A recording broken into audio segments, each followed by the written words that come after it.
will not just start by giving you my academic record. I will start by introducing myself to you. My name, given name at birth by my parents, is Peter Onwubasi Obi. That was what my parents gave me at birth. I don't answer my Igbo name because some of you might not know. What it means is that I cannot die. So I choose not to answer it. I don't know why my father gave me that name. But that's my name. My name is Peter Onwubasi Obi.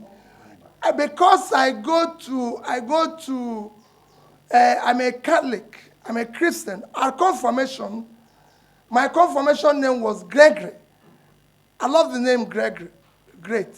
So you will see me write always Peter Gregory Obi. I studied my primary school in Santa Maria, Onitsha, before the war. After the war, we came back. I went to a primary school called Holy Trinity, Onitsha. I was there for a few years when my auntie, who was a principal at a place called Umuoba, Anam Primary School, took me because she wanted to live with me. So I stayed there. From there, I passed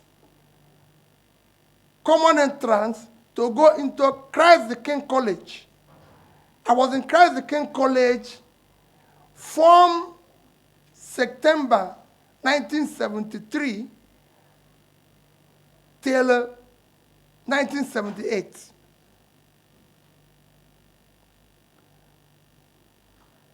I then went to University of Nigeria, Nsukka, from 1980 to 1984.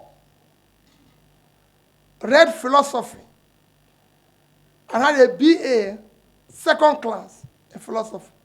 Thereafter, I've been to so many other institutions for training, which I will show you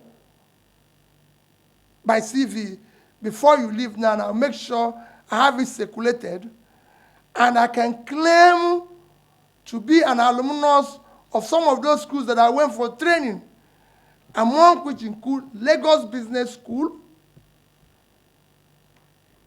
Kellogg Graduate School, Oxford University, State Business School in Oxford, Cambridge, George Business School, IMD in Switzerland.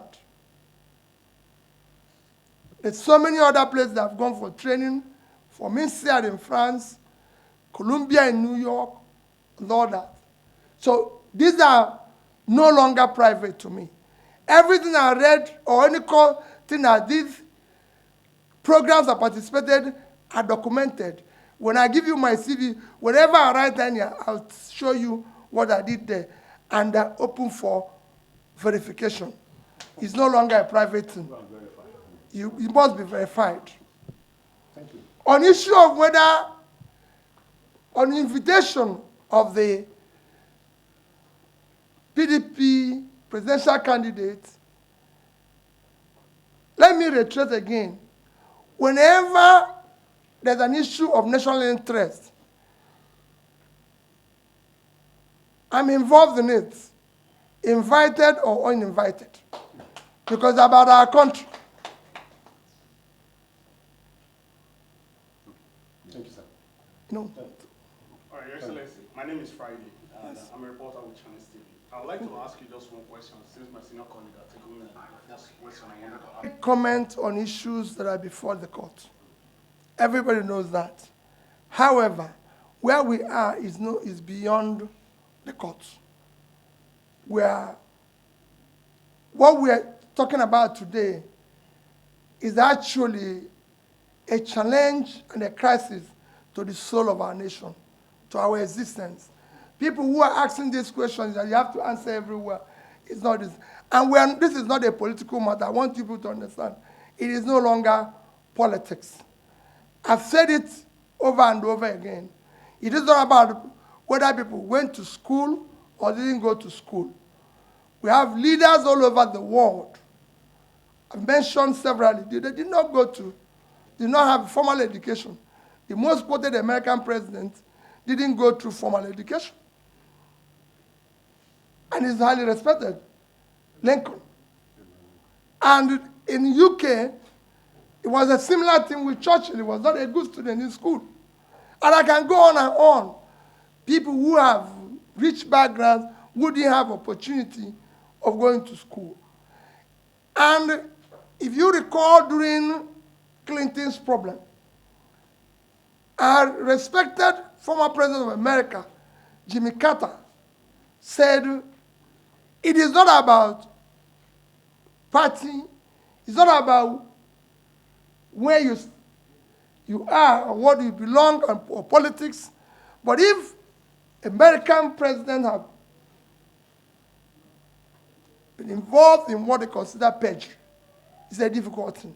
We have a situation where we're now faced with credibility, values, and foundation of our nation.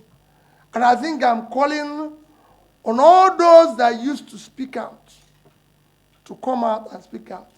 In this country, people questioned Jonathan's PhD. Somebody said PhD is in zoology, is not for presidency. Where are the people now?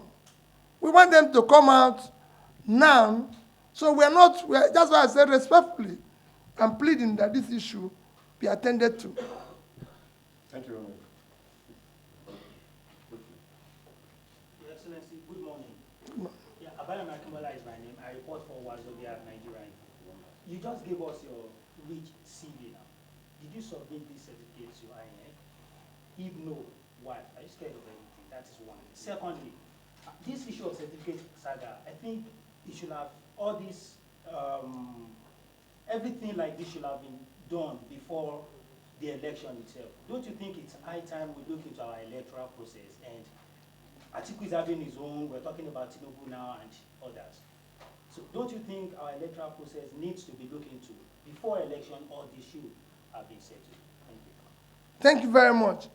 About submission, I'll say it again. If you look at what I submitted to INEC, I submitted up to my university degree, including my youth service, and I attached the other one. The other one, quite frankly, the only thing that you require is primary and secondary school. But I attached up to university. And like I said, I went to University of Nigeria, Nsukka. It's not very far. In fact, if you go there today, the present VC, which is the first VC that is an alumnus of the university, the two DVCs are all my mates. We came in together and left together. And I can say to you so many people that I came to university together and left together. Soludo, or the Winemefele, I can call all of them. If you went to Nsukka at the time I was there, I'm one of the very few students everybody knows. And I say it without anything, so you can go and verify that one. If you pass through Christ the King College, you will know me. At my final years, I was at least the deputy school discipline prefect. And I'm sure people know me. You know? So it's not a problem. In issue of what you said, your second question, it is fundamental. That is part of building the institution. But it has to start by having leaders who are credible. Everything starts with the credibility of the leader. The character, the behavior. These are critical issues. That's why I say this goes to the soul of our nation. It is not politics. It is an appeal. Thank you, Excellency. The last question. I will answer the next one. Not this one. Then, okay, there's one. Okay, Sorry. Excellency, my name is Oke Ignekme. I report for AIT. What I need to add to the question that my colleague asked is, what avenue do you want the president to announce to the world about his name, his certificate, but a lot of statements have been made by the presidency before the press. Thank you. What I just did now is very simple. It's just very simple. I said it should not be, remember what I said? It should not be a source. It should be him. Thank you. Thank you very much, sir. Distinguished ladies and gentlemen. I'm not in court now. I said I don't get involved with the issue of court. And let me say it again. This is a critical issue. It does not matter when the issue came up. It still remains the same thing. Ben Johnson ran a great race and is a respected athlete. But on that one last race, he's already gotten the gold and went home when they discovered that his tested testing is duped. They didn't say, oh, you'd have known that before Ben Johnson ran the race. But they do the test before he went the test. So it doesn't matter when. There's no particular time to do what is right. This is the time to do what is right. And we must. We have a nation. We have children. The young girl who said he was the best in exam, they didn't dictate him before he said it. Well, when he said it, the people started investigating. And when they found out, Nigeria, what do you tell that young girl? To say to her, it wasn't dictated before he came out. No. This is an issue that is of great concern to the soul of our nation. Thank you. Thank you, distinguished ladies and gentlemen.